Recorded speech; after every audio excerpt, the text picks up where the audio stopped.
ప్రచోదనం లేదా ఇంపల్స్ అంటాం.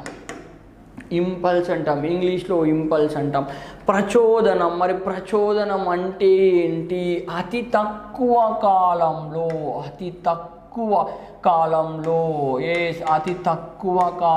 లేదా స్వల్ప కాలంలో ఎక్కువ బలం పనిచేయుటను ఏమంటున్నాం? ప్రచోదనం అంటున్నాం.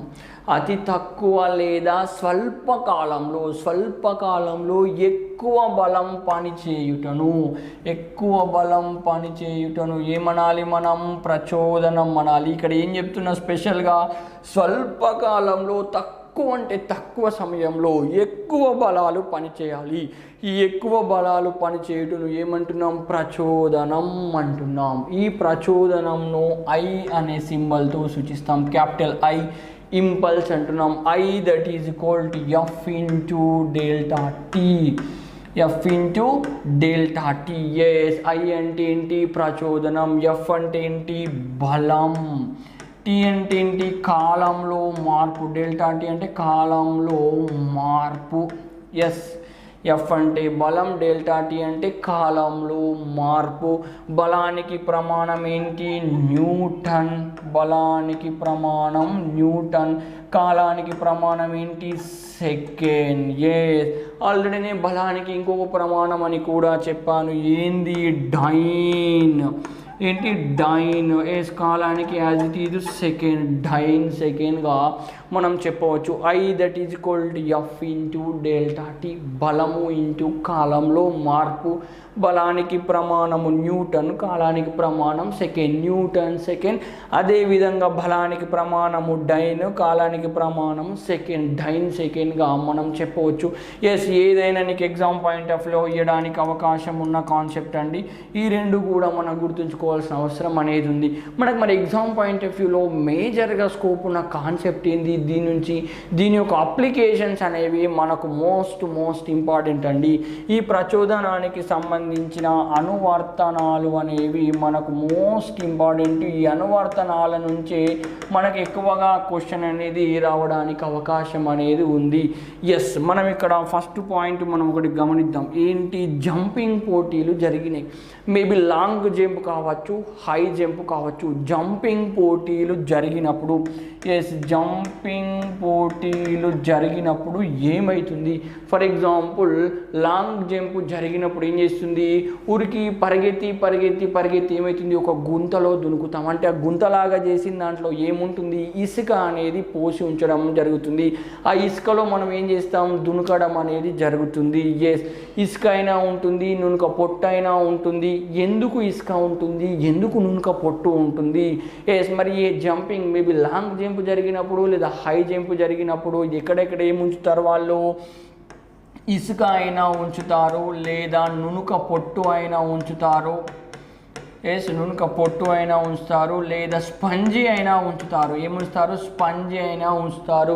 హై జంప్ చేసినప్పుడు స్పంజ్ మీద దునకడం అనేది జరుగుతుంది. ఎందుకు ఉంచుతారు? సార్ దెబ్బ తలగకుండా ఉంచుతారు. ఎస్, దెబ్బ తలగకుండా ఉంచుతారు. ఎందుకు దెబ్బ తలగదు? వాటి మీద దునికినప్పుడు మీరు టక్కీమని ఆన్సర్ ఏం చెప్తారు? సార్ అవి మెత్తగా ఉంటాయి కదా సార్, దెబ్బ తలుగుతుంది అంటారు.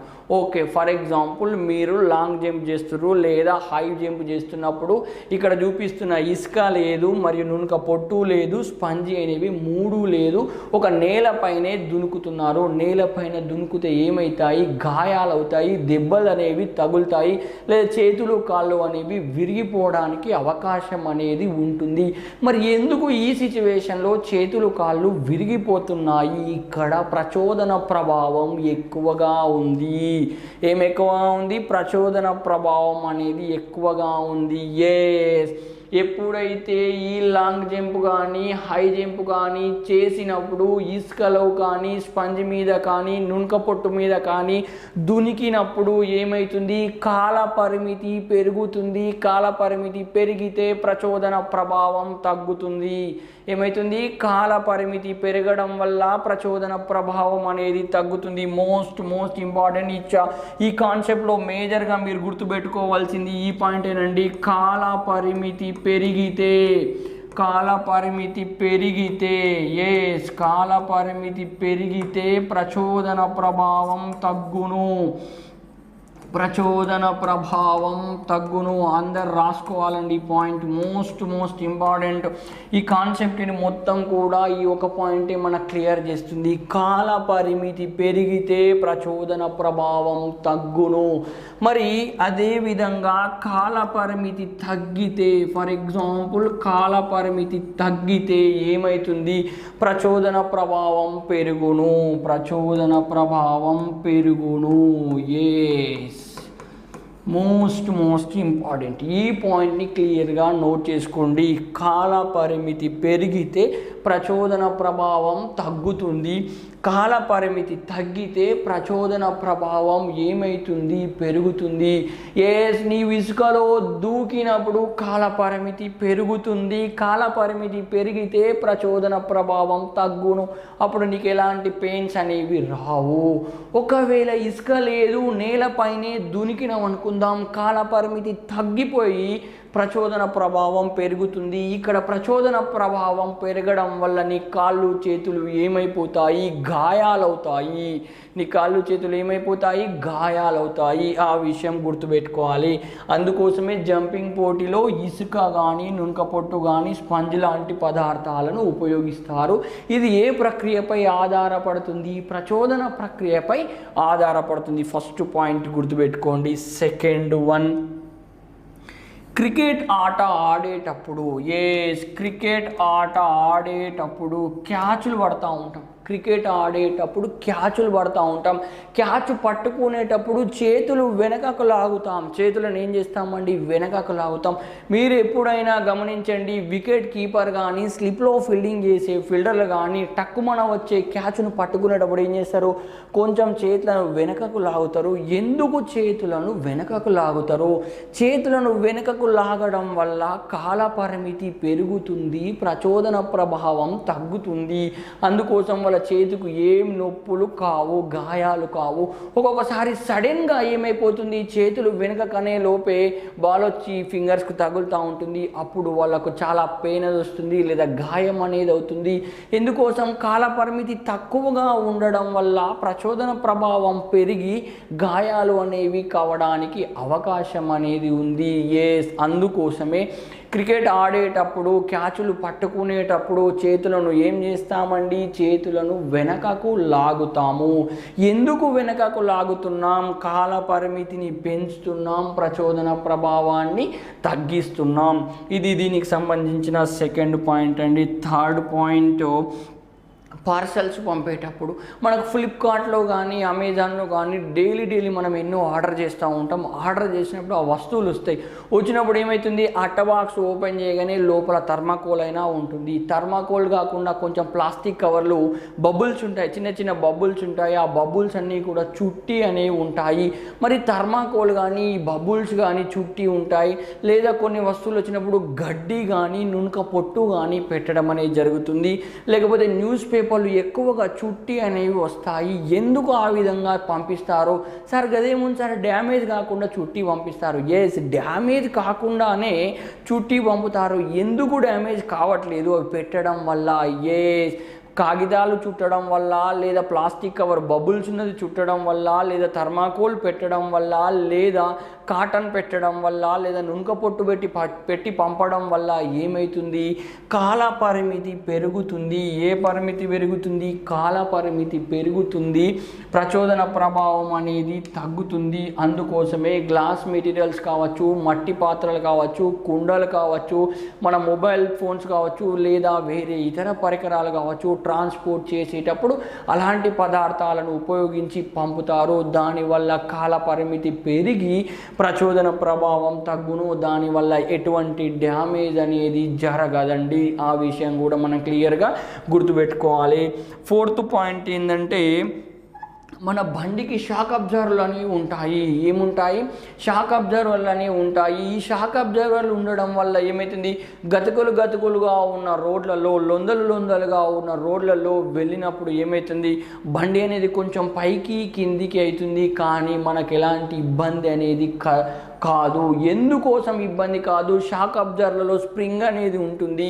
ఈ స్ప్రింగ్ అనేది ఏం చేస్తుంది, కాల పరిమితిని పెంచుతుంది. కాల పరిమితిని పెంచడం వల్ల ప్రచోదన ప్రభావం అనేది తగ్గుతుంది. సో ప్రయాణికులకు, బండి పైన వెళ్ళే ప్రయాణికులకు ఎలాంటి ఇబ్బంది అనేది కాదు. ఒకవేళ నీ బండి యొక్క షాక్ అబ్జర్వర్లు పాడైన అనుకుందాం. ఈ షాక్ అబ్జర్వర్లు పాడు కావడం వల్ల ఏమవుతుంది, అప్పుడు నువ్వు గుంతలలో వెళ్ళినావు అనుకో, గతుకుల రోడ్లలో ఉన్నావు అనుకో, నీవు కూడా కొంచెం పైకి ఎగిరాల్సిన అవసరం అనేది వస్తుంది. నువ్వు బండి మీద ఉన్నప్పుడు కూడా టక్క పైకి ఎగురుతూ ఉంటావు. సో ఇక్కడ షాక్ అబ్జర్వర్లు కూడా ఏం చేస్తున్నాయి, కాల పరిమితిని పెంచి ప్రచోదన ప్రభావాన్ని ఏం చేస్తున్నాయి, తగ్గిస్తున్నాయి. ఈ విషయాన్ని కూడా మనం క్లియర్గా ఇక్కడ గుర్తుపెట్టుకోవాల్సిన అవసరం అనేది ఉంది. అదే విధంగా స్విమ్మింగ్ చేసేటప్పుడు చాలామంది ఏం చేస్తారు, ఎత్తైన చెట్టుపై నుంచి నీటిలో దునుకుతారండి. ఎత్తైన చెట్టు నుంచి ఎక్కడ దునుకుతారు, నీటిలో అనేది దునుకడం అనేది జరుగుతుంది. మరి స్విమ్మింగ్ చేసేటప్పుడు ఎత్తైన చెట్టు నుంచి ఈ నీటిలో దునికినప్పుడు వీళ్ళకి ఏమైనా ప్రాబ్లం అవుతుందా, వీళ్ళకి ఎలాంటి ప్రాబ్లం అనేది కాదు. ఎందుకోసం, నీటిలో దునికినప్పుడు వీళ్ళు కొంచెం లోతు వరకు వెళ్ళడం అనేది జరుగుతుంది. ఈ నీటిలో దునకడం వల్ల ఏమవుతుంది, కాల పరిమితి పెరుగుతుంది. కాల పరిమితి పెరగడం వల్ల ప్రచోదన ప్రభావం తగ్గుతుంది. వాళ్ళ శరీరానికి ఎలాంటి డ్యామేజ్ అనేది కాకుండా ఉంటుంది. మనం ఇక్కడ గుర్తుపెట్టుకోవాల్సిన అంశం ఏంటి, స్విమ్మింగ్ చేసేటప్పుడు కొంతమంది పిల్లలు చెట్టు పై భాగం నుంచి దునుకుతూ ఉంటారు, లేదా ఎత్తైన ప్రదేశం నుంచి దునుకుతూ ఉంటారు. నీళ్లు ఉండడం వల్ల కాల పరిమితి పెరిగి ప్రచోదన ప్రభావం తగ్గి ఎలాంటి ఇబ్బంది అనేది కాకుండా ఉంటుంది.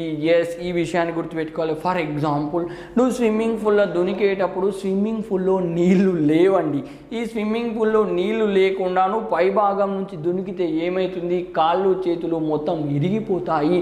ఎందుకు ఈ సమయంలో విరిగిపోయినాయి సార్ కాళ్ళు చేతులు అంటే, ఇక్కడ కాల పరిమితి తగ్గిపోతుంది. కాల పరిమితి తగ్గితే ప్రచోదన ప్రభావం పెరిగిపోతుంది. ఈ ప్రచోదన ప్రభావం పెరిగిపోవడం వల్ల ఏమైపోతుంది, మొత్తం బాడీ అంతా కూడా డ్యామేజ్ కావడానికి అవకాశం అనేది ఉంటుంది. అదేవిధంగా 6th పాయింట్ మనం ఏం తీసుకుందాం, ఒక కోడిగుడ్డును తీసుకొని నేలపైన జారవిడండి. ఇక్కడ నుంచి వదిలేస్తే ఏమవుతుంది సార్, పగిలిపోతుంది సార్. పగిలిపోయింది. మరి ఇదే కోడిగుడ్డును తీసుకొని ఒక పిల్లో మీద కానీ, ఒక బెడ్ మీద కానీ పడేయండి. అప్పుడు ఏమవుతుంది సార్, కోడిగుడ్డు పలగదు సార్. ఎందుకు పలగలేదు, మెత్తగా ఉన్నది. మెత్తగా ఉండడం వల్ల పలగలేదు కాదు, మెత్తగా ఉండడం వల్ల ఏం పెరిగింది నాయన, కాల పరిమితి అనేది పెరిగింది. ఈ కాల పరిమితి పెరగడం వల్ల ఏం తగ్గింది నాయన, ప్రచోదన ప్రభావం అనేది తగ్గింది. ఈ ప్రచోదన ప్రభావం తగ్గడం వల్ల ఎలాంటి డ్యామేజ్ అనేది ఈ కోడిగుడ్డుకు జరగలేదు. అదేవిధంగా ఫర్ ఎగ్జాంపుల్, ఒక లారీని ఇక్కడ ఏం చేశాను, ఇక్కడ చూపిస్తే ఒక లారీ అనేది రెస్ట్ పొజిషన్లో ఉంది, ఎటు కూడా కదలడం లేదు. ఇక్కడ లారీ అనేది రెస్ట్ పొజిషన్లో ఒక పక్కకు ఆపేసి పెట్టేసిండు, ఎటు కూడా కదలట్లేదు రోడ్డు పైన. మరి ఇంకొక లారీ వేగం కొద్దీ వచ్చేసేసి ఈ లారీని ఏం చేసింది, డాష్ ఇచ్చింది. సమానమైన ద్రవ్యరాశి, ఫర్ ఎగ్జాంపుల్ 100 kgs ఉందనుకుందాం, ఇది కూడా 100 kgs ఉందనుకుందాం. జనరల్గా ఎక్స్పెక్టేషన్ చేద్దాం. ఒక ఆగి ఉన్న లారీని అంతే ద్రవ్యరాశి ఉన్న మరొక లారీ వచ్చి గుద్దినప్పుడు ఏమవుతుంది, ఏ లారీ ఎక్కువ డ్యామేజ్ అవుతుంది, ఆగి ఉన్న లారీ అనేది ఎక్కువగా డ్యామేజ్ అవుతుంది. ఎందుకు ఆగి ఉన్న లారీ ఎక్కువగా డ్యామేజ్ అవుతుంది, ఇక్కడ అతి స్వల్ప కాలంలో, తక్కువ కాలంలో ఏమైంది, ఎక్కువ బలాలు అనేవి పనిచేయబడ్డాయి. కాల పరిమితి తగ్గింది, ప్రచోదన ప్రభావం అనేది పెరిగింది. కాల పరిమితి తగ్గి ప్రచోదన ప్రభావం పెరగడం వల్ల ఆగి ఉన్న లారీ అనేది ఎక్కువగా డ్యామేజ్ అనేది జరుగుతుంది. ఈ పాయింట్ని కూడా మనం గుర్తుపెట్టుకోవాల్సిన అవసరం అనేది ఉంది. అదేవిధంగా ఇలాంటి అంశాలు మనకి ఎన్నైనా కూడా డిఫరెంట్ వేలో మనకు అడగడానికి ఎక్కువగా అవకాశం ఉంది. సింపుల్గా మనం ఒకటే కాన్సెప్ట్ని ఏం గుర్తుపెట్టుకోవాలి, ప్రచోదన ప్రభావం ఎప్పుడు పెరుగుతుంది చూసుకోవాలి, కాల పరిమితి తగ్గినప్పుడు. ఇక్కడ ఒక ఎగ్జాంపుల్ ఏం చెప్తున్నాము, ఎగ్జాంపుల్ ఏంటి, ఒక మొలను ఒక నెయిల్ని ఏం చేయాలి, గోడకు కొట్టాలి. దేంతో కొట్టాలి, సుత్తెతోటి కొట్టాలి. ఎస్, ఒక సుత్తెతోటి గోడకు కొట్టాలి. సుత్తెతోటి కొట్టప్పుడు ఈ విధంగా పెట్టేసేసి మొలను ఇట్లా సుత్తెతోటి కొడతాం. తక్కువ కాలంలో ఎక్కువ బలాన్ని ప్రయోగిస్తున్నాం, తక్కువ కాలంలో ఎక్కువ బలాన్ని ప్రయోగిస్తున్నాం. అప్పుడు ఏమవుతుంది, ఈ మొల అనేది గోడ లోపలికి వెళ్తుంది.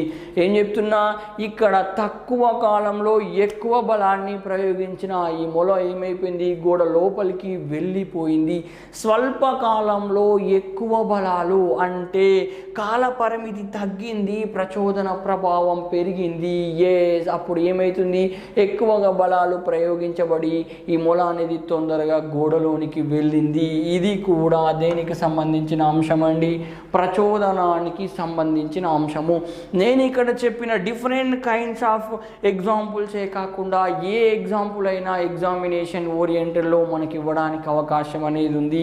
సింపుల్, మళ్ళీ నేను కంక్లూడ్ చేస్తున్నా, ఏంటి, కాల పరిమితి పెరిగితే ప్రచోదన ప్రభావం తగ్గుతుంది, కాల పరిమితి తగ్గితే ప్రచోదన ప్రభావం ఏమవుతుంది, పెరుగుతుంది. ఎప్పుడైనా డ్యామేజ్ తక్కువ కావాలంటే కాల పరిమితిని పెంచాలి, ప్రచోదన ప్రభావాన్ని తగ్గించాలి. ఇది అంతా కూడా దేనికి సంబంధించిన అంశం అండి, ప్రచోదనానికి సంబంధించిన అంశం అండి. Yes sir. నెక్స్ట్ కాన్సెప్ట్ ఏంటంటే ప్రక్షేపకం. ప్రక్షేపకం అని దేన్ని అంటాం, ప్రక్షేపకం అని ఏ విధంగా చెప్తాం. మరి ఒక వస్తువును నువ్వు ఎక్కువ దూరం విసిరాలంటే ఏ కోణంతో విసిరాలి? ఎస్, మరి క్షితిజ సమాంతరంగా విసరకపోతే వస్తువు మార్గం ఏ విధంగా ఉంటుంది? మరి ఆ మార్గాన్ని మనం ఏమనాలి? ఒక జెట్ విమానం నుంచి కానీ, క్షిపణి నుంచి కానీ, ఒక గన్ను నుంచి కానీ వచ్చే బాంబులు కావచ్చు, బుల్లెట్లు కావచ్చు, ఏ మార్గంలో ప్రయాణిస్తాయి అనే అంశాల గురించి మనం ఇక్కడ క్లియర్గా డిస్కషన్ అనేది చేద్దాం.